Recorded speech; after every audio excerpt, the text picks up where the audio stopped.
तालुक्यातील देवखारकी परिसरात एक धक्कादायक प्रकार समोर आला आहे। इथल्या एका आंबा बागेमध्ये मानवी हाडांचा सांगाडा आढळून आल्यानं संपूर्ण जिल्ह्यात एकच खळबळ उडाली आहे। हा सांगाडा 1-2 दिवस नव्हे तर तब्बल 1.5 महिन्यापासून त्या ठिकाणी पडून होता। एका कामगारानं ते पाहिलं देखील होतं, परंतु भीतीमुळे तो गप्प राहिला। आता फक्त हाडं पोलिसांच्या हाती लागल्यानं या संपूर्ण प्रकाराचं गूढ अधिक वाढलं आहे।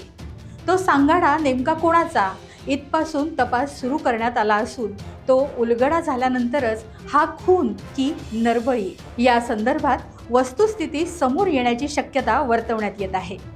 त्यामुळे पोलिसांनी अत्यंत वेगाने या सगळ्या संदर्भातील तपास सुरू केलेला आहे। प्रत्यक्षात एका बॅगेमध्ये तो सांगाडा आढळून आला होता। तसंच तो मृतदेह जाळण्याचा देखील प्रयत्न करण्यात आला असावा असं प्रथमदर्शनी दिसून येत आहे।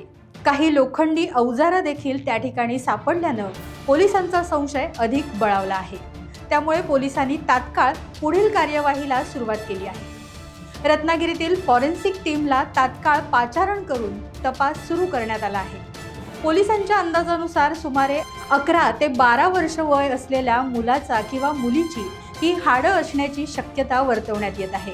परंतु ती हाडं मानवी आहेत का या संदर्भात देखील ठोस माहिती आवश्यक असल्यानं फॉरेन्सिक तपास सध्या सुरू आहे। हाडांचा सांगाडा नेमका कोणाचा हे स्पष्ट झाल्यानंतरच तपासाची पुढील दिशा स्पष्ट होणार आहे। परंतु चिपळूण पोलिसांनी घटनास्थळी संपूर्ण पाहणी करून चौकशीला सुरुवात केली आहे। तपासादरम्यान जंगलात 2 अंगठ्या, कृत्रिम दात सुद्धा सापडल्याचं पोलिसांकडून सांगण्यात येत आहे। तर आता ही सापडलेली हाडं तपासणीसाठी कोल्हापूरला रवाना केल्याचं पोलिसांकडून सांगण्यात येत आहे। हा खून आहे की नरबळी याबाबत उलटसुलट चर्चा सुरू आहेत। पोलीस अद्याप तरी कोणत्याही निकषांपर्यंत पोहोचलेले नाहीत। तपासाचा भाग म्हणून कोणतीही माहिती देण्याचा पोलिसांकडून नकार केला जात आहे।